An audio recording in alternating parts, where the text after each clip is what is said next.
today, and they came early today to run through some sets. It's an open.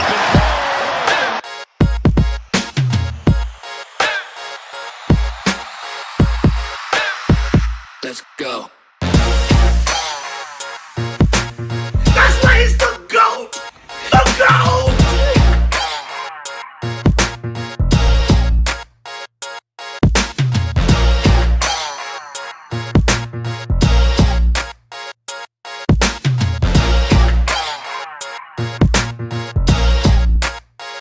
Let's go.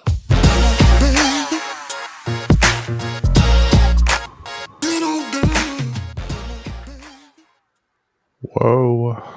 Rest in peace to the creator, Akira Toriyama of Dragon Ball Z. That's a bummer to start the game.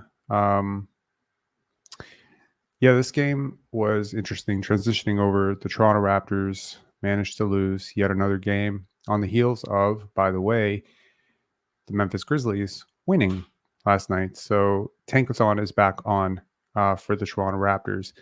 The Toronto Raptors start out this game horribly, like truly thinking, hey, we've been talking about, is Luka Doncic going to break the 81-point game barrier? And for the first quarter, I was like, is Grayson Allen going to do it? This is crazy. A lot of weird storylines in this game that, if you've been following the Raptors for a while, did surface.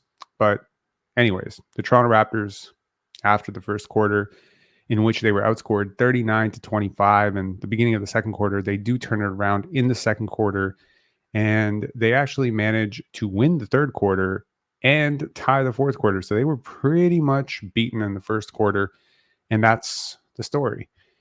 In the first quarter, effectively, it was the Grayson Allen show.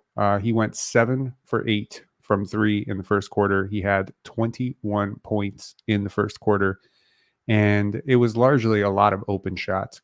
And the open shots were coming because the Raptors were sending very aggressive double teams against Kevin Durant, Yusuf Nurkic, and Bradley Beal. Basically on the drive, on the post up, it was a boom double. And then, the Phoenix Suns saw it and they adjusted. In the second quarter, the Raptors adjusted their coverage. They stopped being as aggressive, and it kind of calmed down the Suns, and the Suns got used to playing one way, and then when the Raptors turned it off. But tonight, the Raptors play a very competent game, featuring some very competent performances across the board, none of which more competent than Immanuel Quickley, who finishes the game with a shocking stat line: 21 points, 18 assists, and 9 rebounds. This is not the first time this season that he's been really close to a triple-double. He's been actually pretty close a few times this year. And you actually believe, if I recall correctly, he had 2 triple-doubles with the Knicks. But nevertheless, he had a really good game.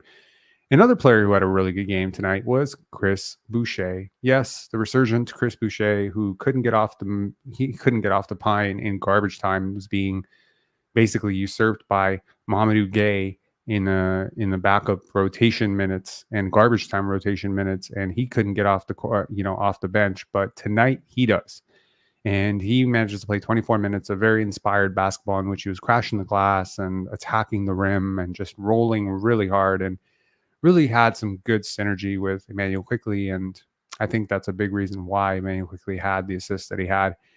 I don't think any of this really changes my thoughts on Chris Boucher's future with the team, nor do I think Gary Trent Jr.'s explosive 30 points changes my thoughts on him in the future with this team. I think this team is going in a direction that those two guys don't really fit, but still, it was really nice, given that both guys, going into the summer with all sorts of uncertainty around their future with the team, nice to see them both have a really good game. Another guy who had, I don't know about a good game, but he had an okay game, which was RJ Barrett, who drew some very tough defensive assignments tonight, chief among them Kevin Durant, Bradley Beal, and, this is on the heels of having to guard Zion. I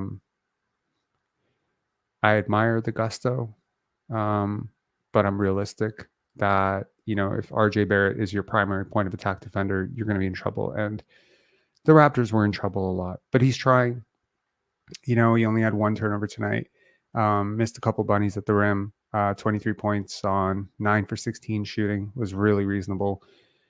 Grady Dick gets up 10 3-point attempts, makes 4 of them, a lot of corners, no dip, just really in rhythm. And you're seeing the vision of what could potentially be once he adjusts.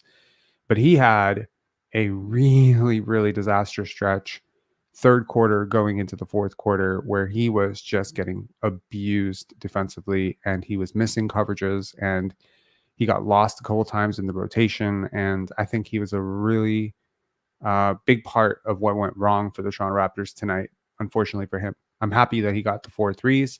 Obviously, not every single game is going to be great, but you'll take 4 for 10 from 3 for what a guy who's really over the last 20 games emerging into one of the better 3-point shooters in the league on really decent volume. So again, he's 20 years old, and Bradley Beal and Kevin Durant are all stars. And in the case of Durant, he's a superstar, still very, very capable of putting up 50 on anybody. So I think it's just a tough matchup in terms of the wings. In terms of what the Suns got in the absence of Devin Booker, well, they got a lot of Grayson Allen, right? Grayson Allen has been quietly one of the best 3-point shooters in the league this year. He obviously has his defensive chops. He's also a pretty well-rounded playmaker. So here's the first storyline that emerged to me while watching this game. Did y'all realize that Grayson Allen was what was being offered for Fred VanVleet at the deadline last year, and the Raptors snubbed their nose at it and said, nah, it's okay. Now we're good. We don't need this guy. Look, I hate Grayson Allen. I think he might be one of my 5 to 7 most detested players in the league. But that's probably a good thing, because I despise him because he's so irritating and he's so annoying. And yeah, he's dirty sometimes too. And but he's a really good player. He's a rotation guard in the NBA. And allegedly, the Raptors turned down Grayson Allen plus second round pick for Fred VanVleet. And there was a lot of talk about Fred VanVleet, potentially shopping himself and maybe going to the Magic or going to, the Houston Rockets if they could free up some space. So the writing was on the wall that you probably were not going to be able to afford him. And if you knew in your mind that you weren't going to get him, I just don't understand why you snub your nose up at a guy like Grayson Allen, because he's clearly starting for the other team. He played 39 minutes against you and torched you. He scored more points than any player on your team not named Gary Trent. Interesting parallel. Gary Trent Jr., Grayson Allen. So when Grayson Allen was traded to the Suns, I heard a story that the Suns really didn't know who was the player coming back in the deal, and they thought it was going to be Gary Trent Jr. So there was a lot of talk last season that Gary Trent Jr. was the guy who was going to get moved for Grayson Allen. To the Phoenix Suns in that deal. And it ends up being Grayson Allen. They're very, very happy they got him. And obviously he's been a really huge part of what's gone right for their team this year. But yeah, this is a competent guy on a very reasonable contract. And, you had him and you lost him. Speaking of guys that you had and you lost, Drew Eubanks. Now, when the Thaddeus Young trade went down, I remember kind of being a little snippy about losing a first-round pick in order to get rid of Goran Dragic's contract, a contract that you really didn't need to take on in the first place. But I remember being really excited on one of these lives about, oh my God, they got, Drew Eubanks. Drew Eubanks has a lot of potential. Drew Eubanks could be a really serviceable backup big. He's better than Kem Birch. And then, I think the Raptors even released one of these Twitter little updates, and they said, welcome to Toronto, Drew Eubanks. And then they deleted it in an hour when they waived him. I've been watching this guy in Portland. I watched him in Portland last year. I thought he was their defense got so much better when he came on the court and Yusuf Nurkic went off the court. And then once again, seeing him tonight and just, how he just swallowed up RJ Barrett on a couple of those drives. And, as a big who can actually protect the rim, how he's not terrible on the perimeter and he's just active and he's like a role player. And he's just this guy that, frankly, the Raptors have paid Chris Boucher to be that guy. They've paid $11-12 million for him to be that guy. They paid Kem Birch. They paid a lot of players a lot more money than Drew Eubanks makes. And I just feel like it's sort of sad to see the Phoenix Suns, effectively having 3 players, Royce O'Neal as well, was a reported Raptors target. and a very gettable one, mind you, when he was on the Brooklyn Nets. So I'm just seeing like 3 players who are very, very good role players. Granted, they're not spring chickens. They're not 22, 23 years old, but they're still very much, in their primes or very competitive. And just kind of weird to see like the Raptors just kind of snub their nose up at them and just be like, nah, we don't need them. And they're all reasonably contract guys. And I think they really fit into what the Raptors want to do right now. So a little bit of a strange lost opportunity looking across the pond to see your ex. You know what I mean? It's almost like the girl you rejected just shining. So in this case, that was an interesting part of this. Bull was surprisingly competent. You never know what you're going to get from Bull. Some nights it's Victor Wembanyama. On the other nights it's, G League scrub. And yeah, tonight there was a little bit more of that, offensive potential and smooth ball handling and stuff that we've come used to seeing from him in Orlando when things are going right for him. Kevin Durant puts up a 35 piece on 19 shot attempts. He was unstoppable, really. When the game was sort of in the balance a little bit for the Suns, I felt like KD just turned it up and said, okay, I guess this is my 4 minutes. This is the 4 minutes that this team needs me. Also interesting to see a bunch of ex-Raptors, Ish Wainwright and Thaddeus Young, not get minutes. A Raptor target, who the Raptors reportedly really liked at the draft, in the Christian Coloco draft. They were expecting him to go in the second round, David Roddy. So yeah, interesting. It's always interesting when 2 teams are tied to all the same guys that you start to get an idea of how the 2 teams might be very aligned in how they think about things. The Raptors are also very interested in Kevin Durant, for instance, right? So interesting to see that entire roster play out. But obviously without Devin Booker, everyone had to sort of step up their game. And kudos to the Suns. They bent, but they did not break. They were really efficient. But the Raptors took more threes. The Raptors made more threes. The Raptors took more shots. The Suns somehow still managed to make more shots. They were just more efficient from the field, more efficient at the paint, more efficient, in the mid-range. And I think the gap in this game is really, you take a guy like Kevin Durant and a guy like RJ Barrett on the other side, and that's the gap in this game, right? Like their wing scorer is just way better than your wing scorer. And I think that comes down to that. But I think for the Raptors, it wasn't even close in terms of who was the best player. I think it was Immanuel Quickley. He played 40 minutes tonight. Also a special shout out to Scottie Barnes, cast and all on his hands, brace, whatever's on his hands. He was really animated, giving his team a lot of energy. And I think some of the stuff that you're seeing from Immanuel Quickley right now, because a lot of people have been very quick to say Immanuel Quickley's not a point guard, Immanuel Quickley's not a point guard. And I get all of that criticism. And I'm definitely one of those people that think he's not a pure point guard. But I think it's worth saying that him developing the way he as a passer and as a playmaker and as a pick and roll ball handler is very much going to come in handy next year for the Toronto Raptors. This skill set that he has, is going to allow him to anchor weaker units without Scottie. It's going to allow him to get his. It's going to make him a more dangerous scorer. I love the fact that he's getting all the way to the rim instead of stopping short. I think the development, we often don't think about development for guys who are 24, 25, 26, 27, right? But I saw OG develop tremendously this year as a finisher. I also saw him develop a lot as a defender in New York. I've seen RJ Barrett develop a lot as a playmaker, finisher. I'm seeing him, a little bit better around. Obviously, I've seen Grady Dick develop a lot. But man, some of the development that Immanuel Quickley has done as a playmaker, just some of the reads that he just wasn't seeing earlier in the season. Yeah, it's not perfect. Don't be fooled by the gaudy assist numbers. He's handling the ball a lot. He's doing a lot of the playmaking, a lot of the load and creation with Scottie out. And sometimes it's perfect and sometimes it's not. But man, he's had some really impressive games lately. Like the game against Brooklyn was really good. The last 2 games have been really good. And this game was insane. So again, when Scottie comes back, whenever that is, this season, next season, whenever that's going to be, I think that I would impress upon people that you now have 2 guys who can do stuff with the basketball, right? You have 2 guys who are dangerous, 2 guys who can handle in the pick and roll, 2 guys who can screen because IQ is a surprisingly effective screener, 2 guys who can be threats off the ball, right? Because Immanuel Quickley is a good pick and pop guy, and Scottie's a good roller, and he was showing a lot of catch and shoot props. So you have two guys who could be effectively the second and third best players on a really good team, in my opinion, if the first guy was great.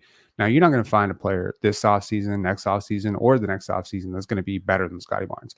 Like, if you could plant Kevin Durant on this team and not lose anything, and you just dropped KD on this team, yeah, you're probably a title contender. It's that close, and it's that far. You're one piece away, and it's just that simple. Just think about that roster. Think about what I'm talking about. Kevin Durant on this roster, and you don't lose anything. Okay, maybe you lose like Bruce Brown or something, right? If you could swap Bruce Brown for Kevin Durant right now, are you a title contender? Are you close to title contention? If you could swap literally Bruce Brown for any top 15 player in this league, be that Shai Gilgeous-Alexander, Luka Doncic, whoever, you're there. So everything is there except for the main guy. So what the Raptors are probably going to have to do, as I mentioned before, is Scottie's going to have to step into that role of main guy. And it might not be right away, and it might not be exact, and it may not be smooth always, but over the next couple of years, you're going to get there with him, right? I have no doubt in my mind that he's going to get there. And then Immanuel Quickley slides up. And now you just need one guy, be it RJ Barrett or Grady Dick or whoever, to slide into that third slot. So everybody levels up. And that's exactly how the Raptors always did it, right? If you think about where they started, we the North, they started with DeMar and Kyle being second and third fiddle to Rudy Gay. Rudy Gay gets shipped off. Those guys step up. Boom, right? Not perfect, but within 3 years, they're one of the best dynamic duos and best, backcourt punches in the NBA. That's how it's got to work. And then eventually, you have to trade DeMar for a significant upgrade on the main guy. And that's really how you do it. So maybe one day that means you're going to have to trade Immanuel Quickley and a whole bunch of stuff to get like a real great number two, like a John Morant if he becomes available or something crazy like that.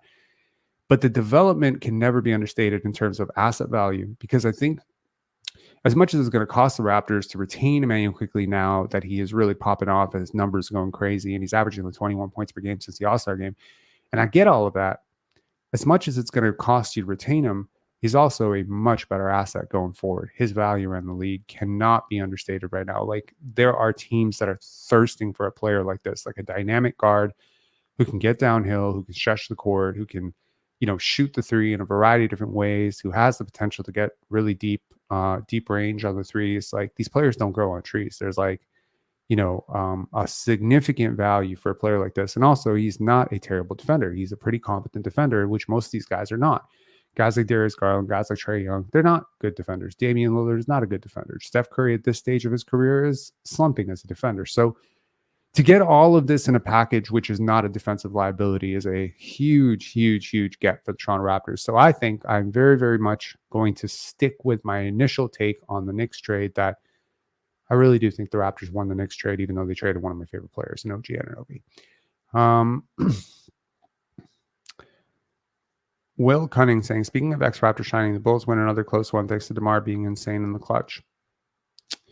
Really interesting. Yeah, I was looking around the NBA today. Did the did the San Antonio Spurs end up beating the Kings? Did that happen? Or did the Kings win? The Kings just won, barely. Wow. That's crazy. Yeah, a lot of close games here tonight. The Denver Nuggets beat the Boston Celtics. The Dallas Mavericks beat the Miami Heat. The Minnesota Timberwolves beat the Indiana Pacers. Yay for the Pacers pick. Also, the Detroit Pistons beat the Brooklyn Nets. What does that mean for the Raptors? The Minnesota Timberwolves beating the Indiana Pacers is great for the Raptors pick, because Indiana just came off a pretty impressive win a couple of days ago. But really interesting night in the NBA. I thought yesterday was really interesting as well. Let's just recap that for a second here. So yesterday in the NBA, the Orlando Magic beat the Washington Wizards. The Atlanta Hawks beat the Cleveland Cavaliers. And the Memphis Grizzlies beat the Philadelphia 76ers. And I watched that game. I watched that game with very much intent. I was very curious to see like what the Sixers look like right now without Joel Embiid, without Tyrese Maxey, and man, they are lost. Like they are really lost. They had campaign, and Jeff Doughton was great in that game, though. I just want to say that. Just in terms of plus minus, he was plus 17 in this game, if I recall correctly. Was he? Yeah. He was plus 17 in a game he lost in a game that his team lost by 6. You know how many other players were plus? Mo Bamba, 4 minutes plus 2. That's it. He was incredible when he played. He played 24 minutes for this team. Unfortunately, they just couldn't do anything, and Buddy Hield hit a 3 late. But interesting stuff for the Raptors pick. Let me just see Tankathon. So the Toronto Raptors are 1 game behind the Memphis Grizzlies. They continue to lose, and the Grizzlies have won 2 straight, and the Raptors have lost 2 straight. So this is a very, very interesting development for those of us like myself who are worried that the Memphis Grizzlies may not win again the entire season. No, they've won 2 straight now. So this is interesting. The Raptors are suddenly right back into we could potentially tank again. And I'm starting to think about that equation that I just presented earlier of if you could drop Kevin Durant right on this team, what would happen, right? And I'm thinking to myself, okay, as much as I believe that the 2025 draft will be better and that I don't want to lose the pick in that draft and all that stuff, there is, a value to time, right? And if you believe that Immanuel Quickley really can take a step up this summer and he can be really just so much better than he is right now, and he's clearly shown a willingness to adjust. He's adjusted his game a lot since he's come over from New York, and I think he's continuing to do that. And now you can see Scottie Barnes taking a big step up, organizing a team dinner yesterday, seeing him kind of grow and mature as a person, right? He is 22 years old. He's going to be 23 this summer. 23 to 25, I could see him becoming twice the player he is right now. That's a really scary idea about a guy who's already leading his team in points, rebounds, assists, blocks, and steals, that he could get twice as good. So you might have a really, really strong opportunity here where if you somehow end up lucking out into the 6th pick, 4th pick, 3rd pick, 2nd pick, 1st pick, my God, can you imagine what possible trade chips might be available to you if you didn't want to use that pick? Especially if you could bunch it with the 15th overall pick, or if you could bunch it with the 26th, or if you could bunch it with Bruce Brown's contract, or if you could bunch it with, Jakob Poeltl. Shit, there are a plenty of trade offers available, and the minute you get a top 4 pick in this draft, as much as people may be sour on this draft, it's still a top 4 pick, and it retains some value. And that value is far greater than if you get the 19th or 18th pick the next year. So what I'm saying is it might be worth it to tank again. I flip-flopped on this like 25 times. If you're trying to keep up with my take on this, it literally changes by the day. But seeing how much talent there is on this team, especially if you think that Grady can also take that step up next year to 25 minutes per game. If you believe that some of your cap space can be molded and used correctly, well, then getting rid of a guy like Bruce Brown and Chris Boucher, like let's say, for instance, those 2 guys plus this pick, or Jakob Poeltl plus Bruce Brown plus this pick, and getting like a star, if said star is available. Do you know what I mean? And it's a pretty appetizing offer for a major upgrade. And that's what I'm saying. You're that player away from being really good. And if you're really good, well, then fuck the Spurs. You're not going to convey a bottom 10 pick anyway. If you're really good next year, you think you can't leapfrog the Indiana Pacers? Of course you can. On the back of Scottie Barnes getting this much better, of course you can. Some of the I give a quick shout out to Darko Rajakovic, right? I think he takes a lot of shit, and I think a lot of it is unearned, frankly. When you look at the roster turnover on this team from start to finish, like how the Toronto Raptors started the season out, what their goals were, what their roster was, what it looked like. You had Dennis, you had OG, you had like where are these guys right now? Like half the team isn't even here anymore. You've implemented so many new pieces. You've had 2 different timelines. You're trying to balance out contract negotiations and people's ego and all sorts of stuff. Like you're balancing out so much, all the while trying to implement a system that runs counter to how these guys played last year. And You're trying to wipe away this selfishness, and you got a whole bunch of young kids. So there's always going to be some ego and some immaturity involved. And so to deal with all of that, as much as like sometimes I'll zoom into these Twitter spaces, I don't participate anymore. I don't think I've participated in like a couple of weeks. But is that true? At least a week and a half to 2 weeks, at least. I don't think I've participated in a week and a half. I'm pretty sure that's true. But I do zoom in once in a while. I just listen. And people are just like still complaining about Darko because, after the New Orleans Pelicans blowout and how much, oh my God, I can't remember the last time the Raptors got beat by 40 and blah, blah, blah. Hey, man, look at the math here. In a league where scoring is so high up and 3-point volume is so high up, blowouts are going to be more drastic. So a 30-point loss now is like a 20-point loss like 15 years ago, right? It just scales to that. You can't think of things that way. It's the same logic to say that a team can come back from 20 down easier than ever before in NBA history right now because of the 3-ball, because of the pace, because of everything. So I don't, I appreciate the challenge that he's been given. I appreciate the fact that, he's done the whole thing, without turning on his team, without having his team turning on themselves, without having a whole bunch of really negative body language and all that stuff last year. And earlier today, I actually went through some of our video archives from our reels for Prince Eye Basketball Instagram.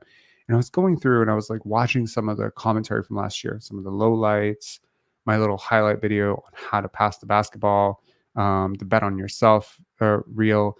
And I was just like, oh my God, what a dark time in Raptors history last year and the year before were, man. Not so much the year before, but like last year, it really felt like rock bottom to me. I was so sad watching games. I'm not sad anymore. I actually really like watching this team play. I think there's a lot of process that's going, that's going to get a lot better. Chris Boucher is a really great example of the type of player you want, but an upgraded version of it. One with slightly better basketball IQ, ideally someone younger. Maybe it's a nice prototype for what Nick Claxton might look like in the Toronto Raptors offense. I think the Raptors are so close. So I am here to proclaim once and for all, I believe the Toronto Raptors will be good next year, regardless of what they do with their pick, regardless of whatever. I think they're going to be significantly better next year. And I think Immanuel Quickley and Scottie Barnes are going to be a really, really big part of all of it, right? The fact that you have these guys, and also something that I'm noticing is like the body language between Immanuel Quickley and Scottie Barnes has gotten so much better. So much better. Like I was a little bit worried for a while. I wasn't too worried because I knew that once they got to know each other, they would like really, really vibe because, then sort of listening to Immanuel Quickley interviews for a while and following him for a while. And I genuinely felt like, man, Scotty's going to love this guy. Like he's a hard worker. He's super humble. Like he's a great kid, like he's going to love him. Like they're going to get along really well.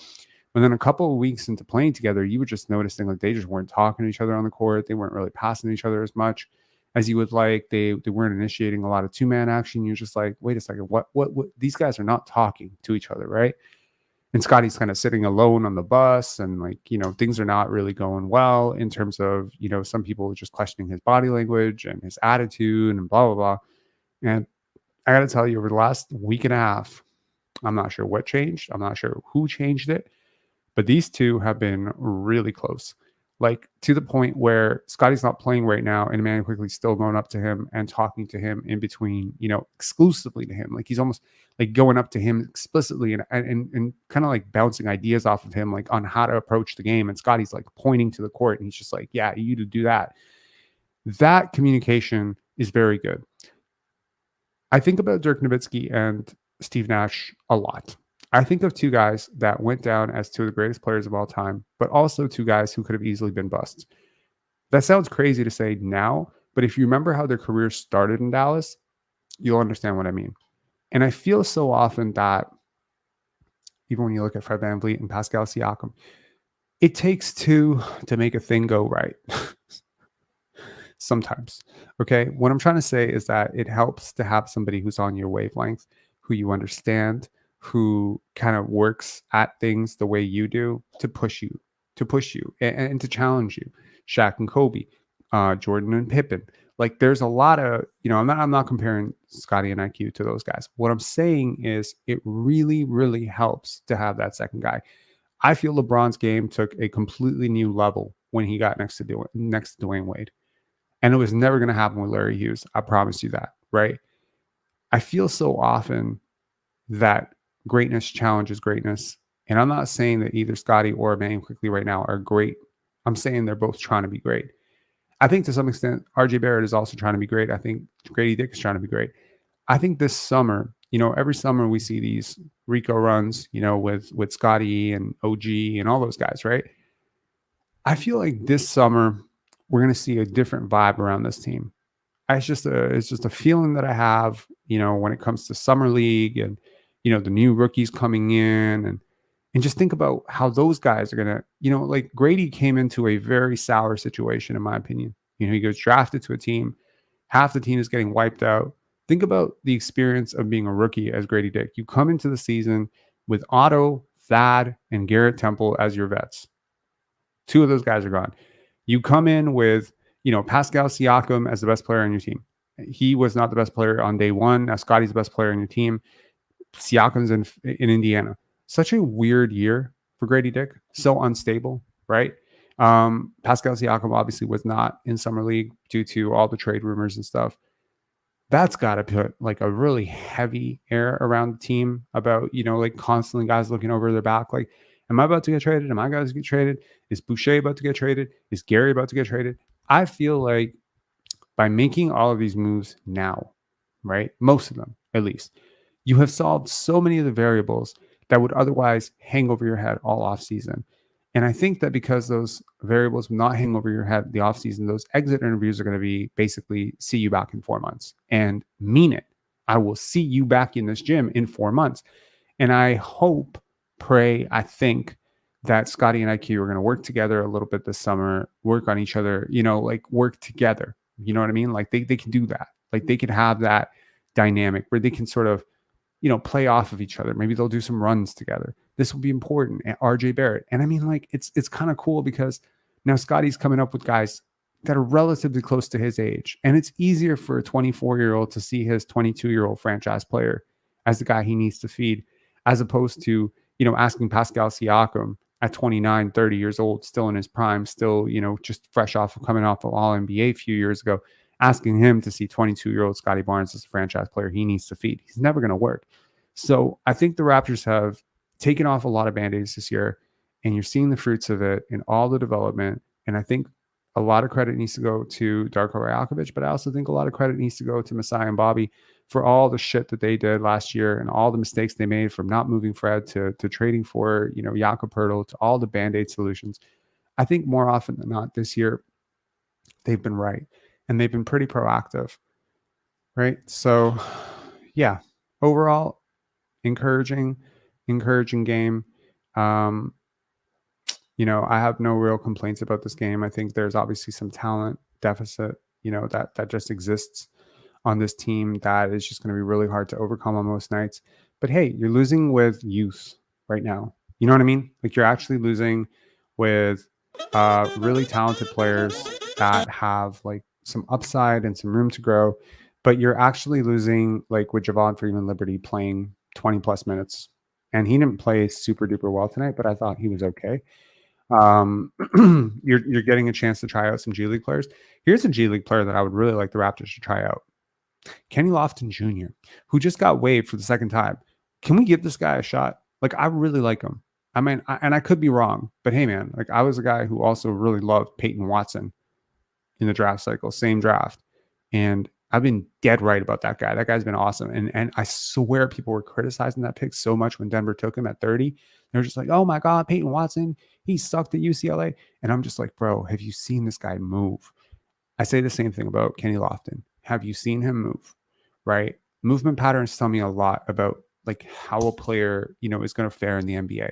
And I realized that, he hasn't stuck, in Memphis, but Darko knows him well. And I would like to see him get a shot.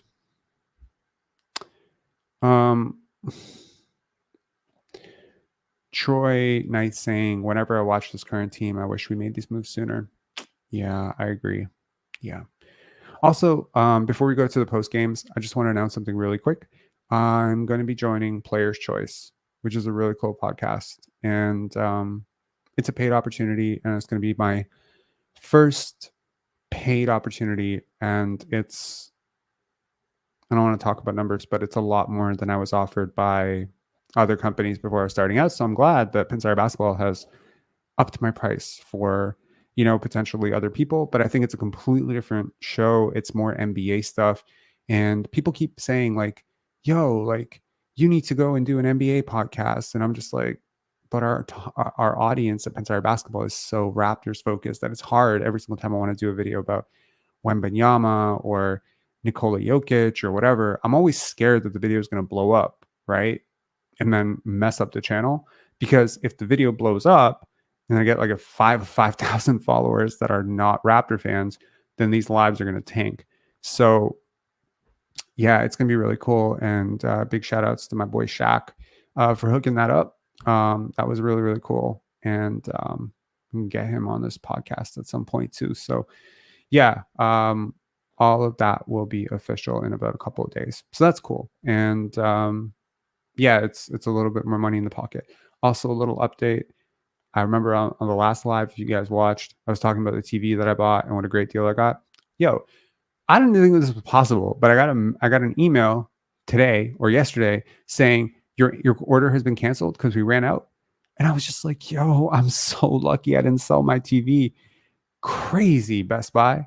I didn't realize if you buy something on Marketplace, they can do this. It's a third-party seller on Marketplace for Best Buy. And yo, I'm just like, I'm kind of thankful as well, because I feel like maybe I would have regretted buying a 70-inch LED TV when QLED and OLED TVs are kind of all the rage right now. But I don't know, kind of interesting. Maybe I dodged a bullet there. I have no idea. But it was $500 for a 70-inch TV, and I was really looking forward to seeing the Raptors play on on an even bigger TV, I guess. I don't know. Anyway, to the post game we go.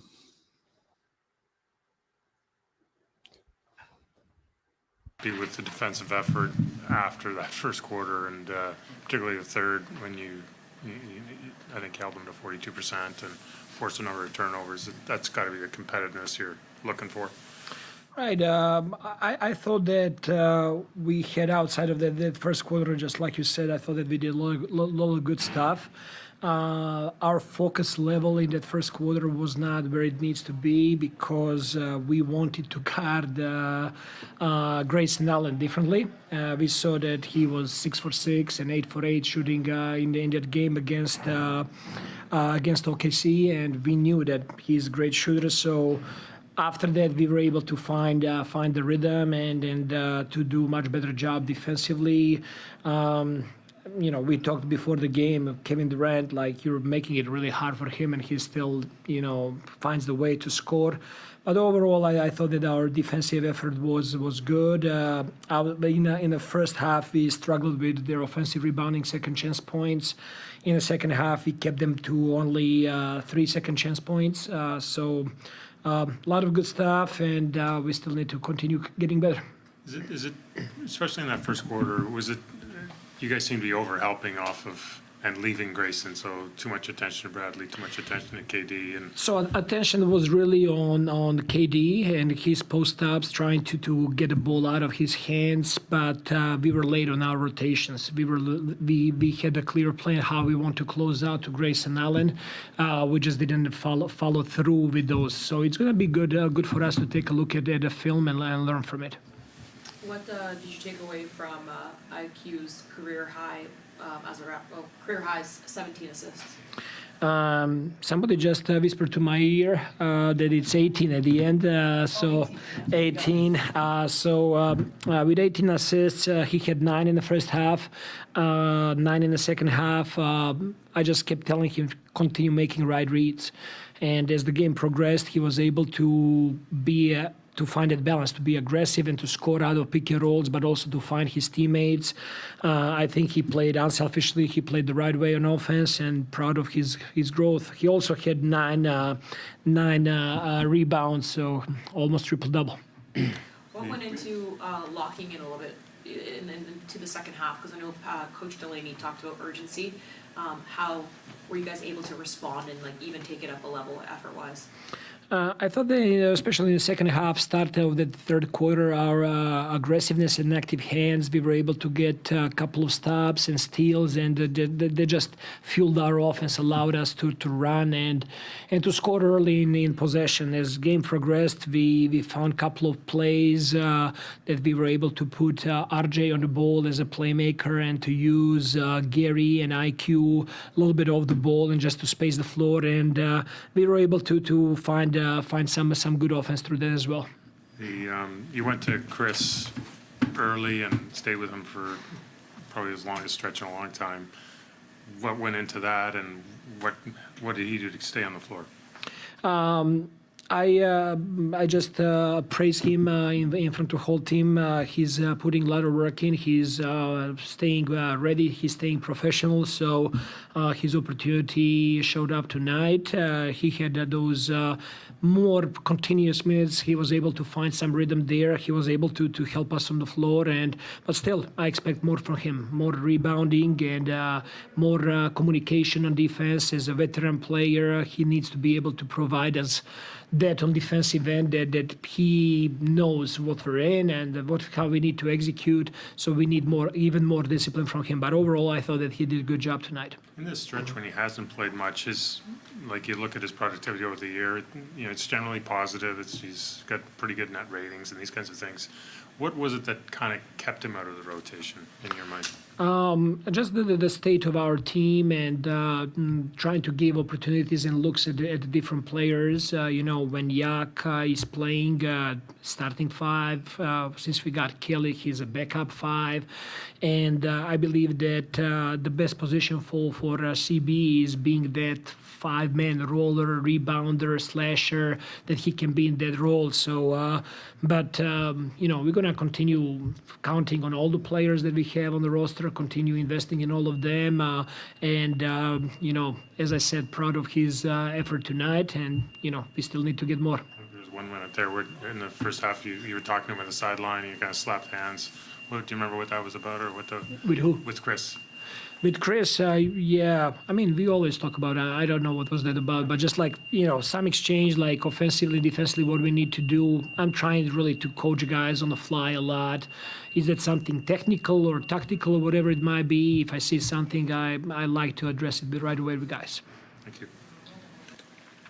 Outside that first quarter when kind of you guys lost track of Grayson Allen, it seemed like pretty competitive overall effort from the group. And what do you think that stemmed from? I mean, you're down 19 and we're able to get it to within 3 more than once. Yeah, we just got a lot of competitors in this group, no matter who's out. We got guys that just step up and find a way to try to get the job done. We didn't finish it all the way through tonight, but proud of the way the guys didn't quit. Sometimes, especially NBA games, when you got so many games and they just keep coming, it's easy to just kind of give up sometimes, but we didn't do that and we kept fighting. So I'm proud of the guys the way they did that. I mean, there's been a lot of talk about your point guard play and going into that decision-making role and balancing aggressiveness with distribution, but I think it was 18 assists to go with your 21 points tonight. You got to feel like seems like you're finding that balance anyway.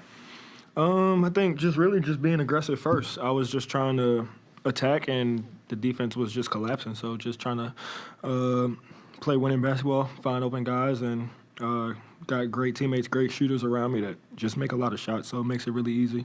Yeah. So the next plan is what, 20 assists? Is that the goal? Get a win. That's the next plan. When you guys made the run in the third quarter, got to within 3, what enabled you guys to do that then? What was working? I think the attention to detail on the defensive end was big. Our aggressiveness, our activity. We got a lot of steals in that third quarter, fourth quarter, early fourth. But I think just the attention to the detail and the activity on defense was fueling us in transition and getting us out into the open floor, which was helping us a lot where we're best at. Just in terms of how you guys set the tone for the road trip, how do games like these prepare you for the next 3, especially against tough teams? Just understanding who the Suns have. I mean, they got a lot of great scorers on their team. Starts with KD and Bill. They didn't have Book, but a lot of great scorers that you're going to have to face pretty much on a nightly basis, but especially in this West Coast trip. I feel like we did a pretty good job. Obviously, Grayson Allen got off, but the attention to detail you got to have, the togetherness on defense that you got to have to win games on the road is not easy. So we didn't win, but like I said, I'm proud of the way we fought to try to get back in this game. Sorry, and then just Scottie seemed very animate today. Yeah, he was. What was he saying in the huddles? Scotty's just being Scotty, encouraging guys, talking. He's not afraid to voice his opinion at all, which is what we need, whether he's playing or not. And we're going to need that as we keep going. Since you've been here, Chris Boucher's been kind of in and out of the rotation, maybe more out than in. He was, I thought, pretty effective tonight. And what as a point guard, what was the benefit of having him on the floor? Just the energy he plays with. 6'10", 6'11", he's a lob threat. Can guard 1 through 5, so he's a talented basketball player. Whatever he does on the floor, aside from that, just him being him, he's a talented basketball player. So, and then you put energy and effort and a motor on top of all the physical tools that he has that makes a special player. So, really proud of the way he played today as well. And that's not easy, being in and out of the lineup and then rolling in. It's not, but it just speaks to how true professional. That's what true professionals do. When your name is called upon, you're ready to go, and he did that for us. Cool. Great. And again, not to overanalyze body language, gestures, tone, etc., but you can totally see that Scotty and Immanuel Quickley have bridged some sort of gap that was there for them. I know sometimes when I talk about this stuff, it sounds a little bit like I'm saying one guy's a Scorpio and the other guy's a Taurus, and that's why they're going to be best friends. That's not what I'm saying. I am saying, however, that Immanuel Quickley has a very grand vision of the type of player he wants to be. He does not see himself as a backup. He sees himself as a starting guard in the NBA. I appreciate that about him. And, when he got traded to the Toronto Raptors, I immediately, went on a big tirade about what a good player he was going to be for the Raptors and how underrated he is. And, why Knicks fans love him so much. And I think it's a great thing that a player like that can really grow into this. And I think there have been players like that who've been sort of afterthoughts because they were playing behind like a really good player at a previous stop, and then they're asked to level up their game. And sure, there's a few holes, but they're able to do it. Examples include Jermaine O'Neal, with Portland, kind of a third string guy, and then he goes into Indiana and he becomes a star, right? Not a superstar, but I believe there was a year where Jermaine O'Neal finished top 4 in MVP voting. Worth noting. Plenty of examples. Drazen Petrovic, with the New Jersey Nets, right? Goes, again, weirdly enough, from Portland to New Jersey, and he becomes an all-star, right? Tyrese Halliburton, Sacramento, right? Backup guard, off guard, whatever, goes to Indiana, and boom, it's like a new breath, right?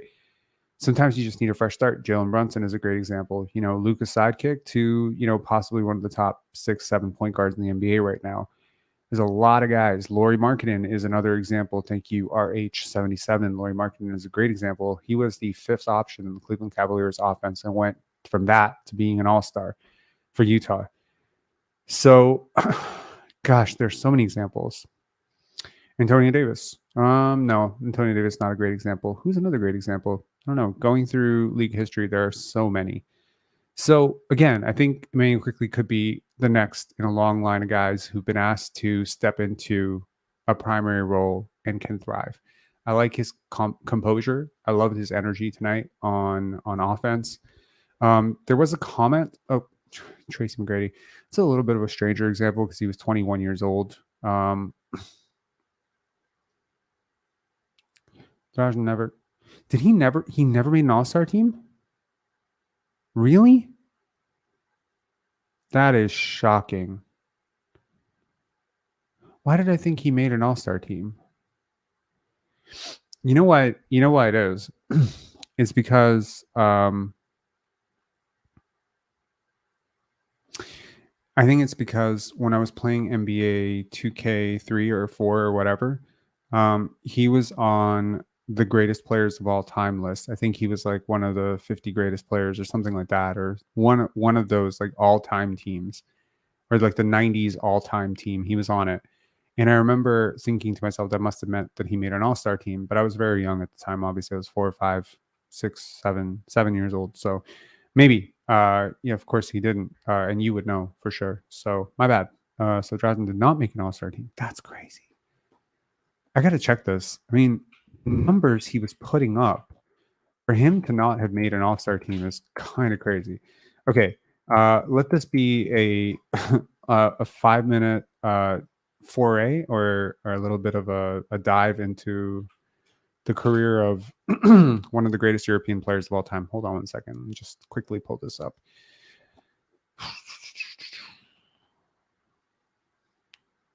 You're right. He never made an all-star team. That is insanity. And I was 5 years old when he died. That's nuts too. Okay, so in terms of just raw averages, he averaged 21 points.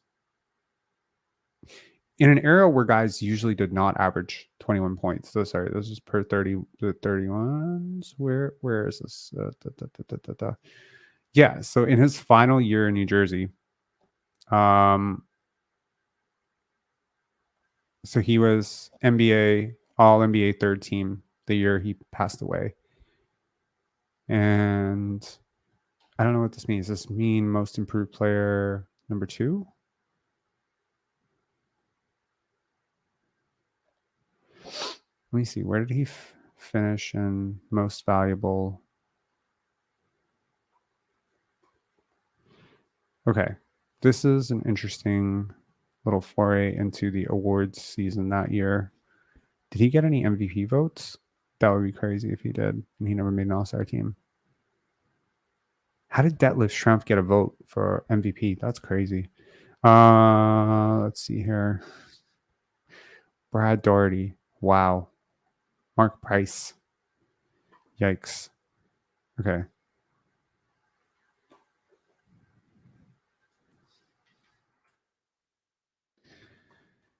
I'm finished. That is interesting. Okay. Hang on. I just want to see something real quick.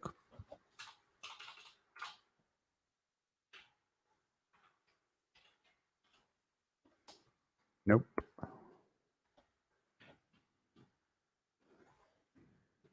(2007) MVP voting. Chris Bosh?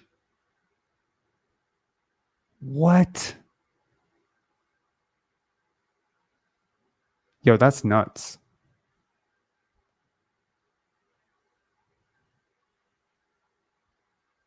I mean, with MVP voting, 7th place doesn't really usually matter, but holy crap. Bosh got that type of love. I mean, that was the year that the Raptors won like 47 wins, so I can understand it, but that's crazy that he got that kind of love. Here, there was also a year where Pedro Stojakovic finished top 4 in MVP voting, and I just want to pull that up for a sec. Where is it? Was it this year? Or was it the year before? Yeah, there we go. Pedro Stojakovic, 4th in MVP voting. Jermaine O'Neal was 3rd in MVP voting that year. Gives you an idea of where the NBA was at the time. That's crazy also to think about. So 2004, 2005 was about as watered down as the league was. How watered down was it? Ben Wallace got MVP votes. Andrei Kirilenko, who was a hell of a player. And if analytics were a bigger thing back then, I feel like Andrei Kirilenko would have gotten a lot more love because that guy was like an analytics fiend. Here, let's see where DeMar and Kyle finished. I don't remember ever talking about MVP voting on this show, so this might be a really interesting little exploration to end this live out on the hour. So 2012, 2013, we still don't see any Raptors. And this will be the first year I think we'll see a Raptor. Will we see a Raptor? Goran Dragic. Holy crap. I don't know why I keep highlighting the Slavic players, Serbian, Croatian, Slovenian. So much talent. My God. If you knew the population of like former Yugoslavia, like you realize like it's like there are some states in the United States that have more people than Slovenia, Serbia, and Croatia combined. Okay, that's 15, 16. That was the year where Steph Curry won unanimous MVP. There weren't a lot of other people to receive votes that year, I guess. Wait, what? Okay, here's Kyle Lowry with 6 in 15, 16. Think he would have gotten more next year? No. DeMar DeRozan with 1. There we go. There's another one. Kawhi Leonard finished 3rd that year. 17, 18. No Raptors. Oh, there we go. There's a Raptor. The highest I think DeMar DeRozan probably ever finished in his life. Is that? That's probably true. Here we see the rise of Nikola Jokic before he ended up winning one. How close he got. 4th place. Rudy Gobert with 1. LeBron with 1. Crazy. Wait a second. Wait 1 second. Kawhi Leonard only got 13 votes that year. That makes sense. He had a much better playoffs than, Pascal Siakam, 19-20, getting 17 votes. Weirdly enough, Jokic getting 18 votes. What? Okay. And here comes the Jokic revolution. There we go. At age 25, he finally wins one. And Kawhi had 1 vote as a Clipper because he didn't play a lot of games. But interesting to see how many votes Rudy Gobert has gotten for MVP throughout the year. John Morant, Nikola Jokic, of course, kind of close here, the 21-22 vote. And these three have basically, as 3 foreign players have basically dominated this award for like quite some years now. And they finished top three, and whoever's 4th doesn't really matter. In this case, Jason Tatum, and this year it'll be like someone like Shai Gilgeous-Alexander or whatever. Interesting. Anyways, I digress. Fun game overall. Good process. And didn't Dražen give Jordan buckets? Yes, he did. A lot of people who watched Dražen Petrovic play at the time would probably say that he was like the best European player ever. And before Nikola Jokic and Dirk Nowitzki, I think that was true. But is that? No. Honestly, I would still say the greatest European player of all time. As much as my Serbian homerism makes me want to say Jokic, I still think it's like pretty much a toss-up between Arvydas Sabonis and Nikola Jokic, but Jokic might have usurped him now. But damn, Arvydas Sabonis was something, man. If you like, my dad used to tell me about like old Arvydas stuff from like the 80s, and holy shit, he was amazing. Really good player. Really great player, actually. If you look at Arvydas Sabonis, even like after his legs were shot, knees were shot, he was bloated to shit. He was overweight, like not overweight, but like he was well past his prime when he came to Portland. He was great. He was so great. There are plays that I've seen from Sabonis where like, I mean, his son is so good. Domas is so good. And I remember hearing about Domas and his other son, Tasvidas, when they were really young, actually. I think I was Facebook friends with one of them. Yeah, I remember that. Anyways, so I remember like him breaking backboards, him doing behind the back full court passes. Barnes and Scottie saying Sabonis was Joker on steroids. Didn't know about his athleticism before his youth. Apparently, he had a high vertical too. Oh, he did. There was a play I remember.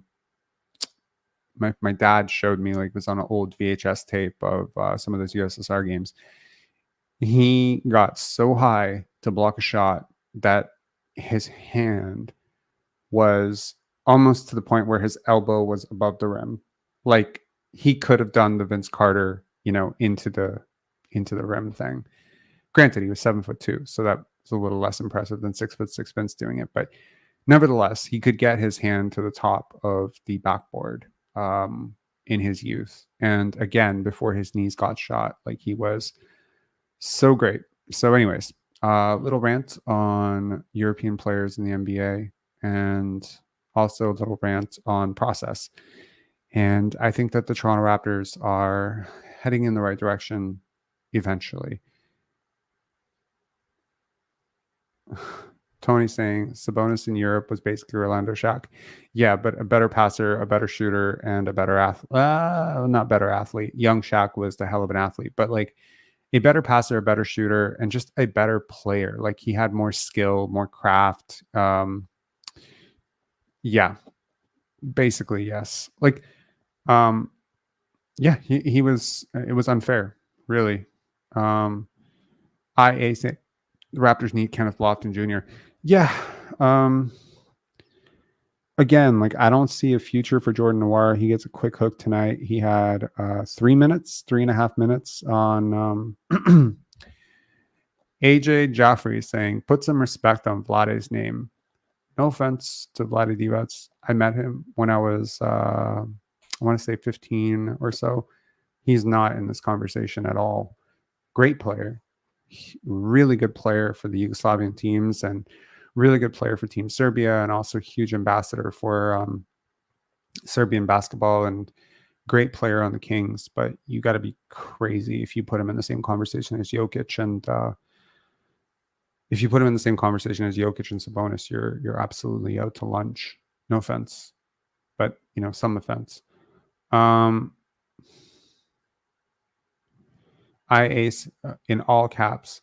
Yeah, you're one all caps statement away from getting shut down. So maybe tread carefully here. Yep, that's the third one. Peace out, man. No spam. Bye-bye. Even though you are echoing a sentiment that I fully agree with, which is that, I mean, I don't know about the horoscope and whatever his zodiac sign is, but I do appreciate, that you champion Kenny Lofton. But man, there's almost no one in the world that I'm more scared of than someone who uses all caps. Nobody in the world. You are capable of literally anything. I don't know what you're capable of, but not here. Okay. Vlade drafted Bagley over Luka, and let the conspiracies run wild as to why that happened. I will, if I could, if I ever meet Vlade Divac one more time in my life, this is the first, last, and only question. I mean, the first, question I'm going to ask him is something very personal, but the second question I'm going to ask him is how. How did you not see this? Because seriously, man, like you, so obvious that he was going to be better. Like, I'm sorry. Like, I watched Luka play when he was 16 years old. He was an incredible player. Like, it's one thing to be revisionist historian and say nobody saw him being this good. No, actually, a lot of people saw him being this good. What he was doing at 17, 18 in EuroLeague was impossibly rare to do that. So, yeah.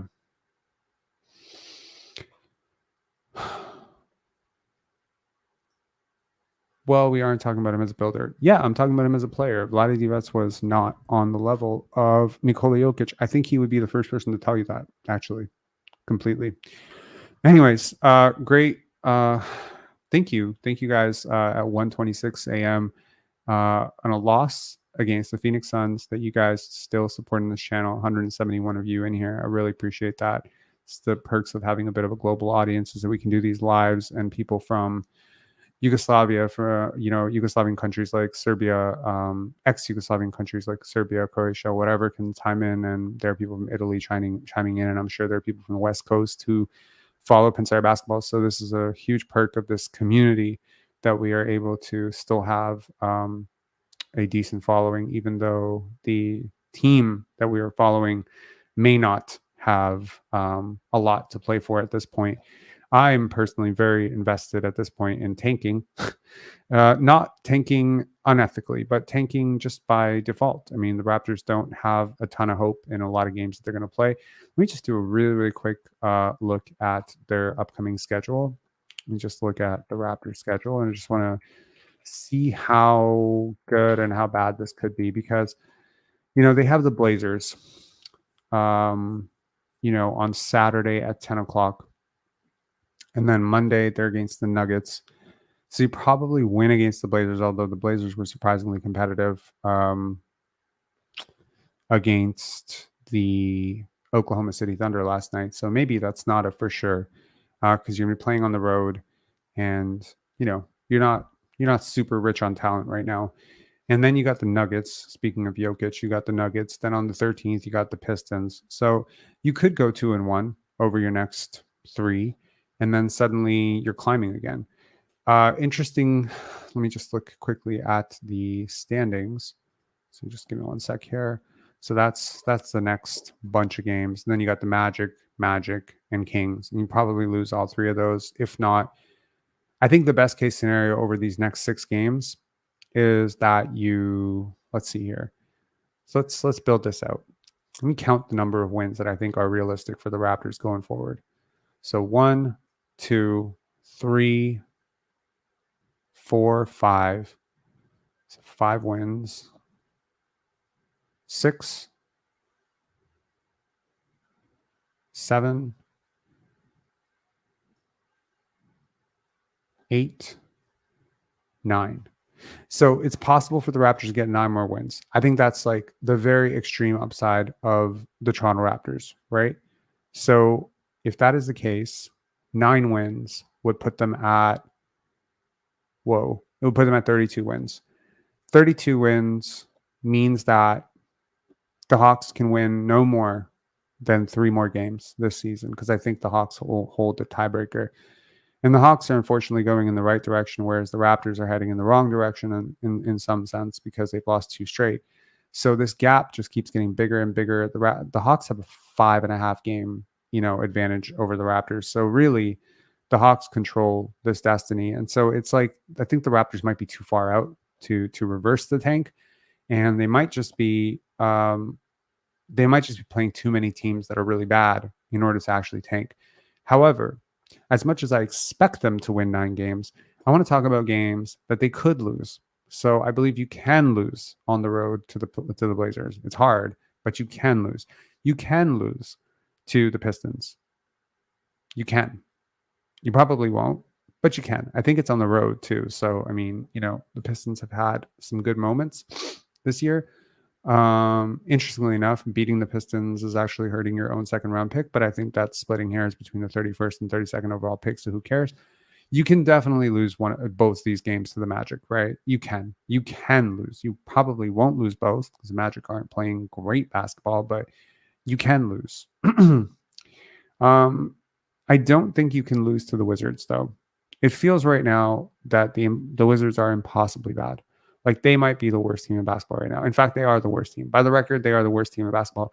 They are starting Kyle Kuzma at center after trading Daniel Gafford. Like, this is a team that really, really does not give a fuck, right? They were up huge, and then they lost the game the other night. And it just, like, to me, it's like the easiest bet in all parlays and all sports is take the Wizards, to lose every single game, because literally, like, they've been a staple in terms of just losing games. Definitely think you can lose to the Nets. They are a more talented team right now. They're a healthier team. You can definitely lose to the Nets. I also think that the Nets might still be pushing for the play-in, maybe internally, coaching change, etc. They could be, pushing for something. So yeah, you play the Wizards twice, and that sucks, because it's going to be hard to lose either of those games. But you could also end the season. So, like, high side, you have 9 wins. Low side, you have 3 wins. So, okay. So you're going to finish somewhere between 25 wins and 32 wins, which is not the plan. So this is, it's over. unfortunately. And one can wonder what might have been had Scottie Barnes actually been healthy, because I think that with the way Immanuel Quickley is playing right now and some of the positive spacing that's happened because of Kelly Olynyk, and I think the Raptors are really a Scottie Barnes away from being competitive in a game like tonight.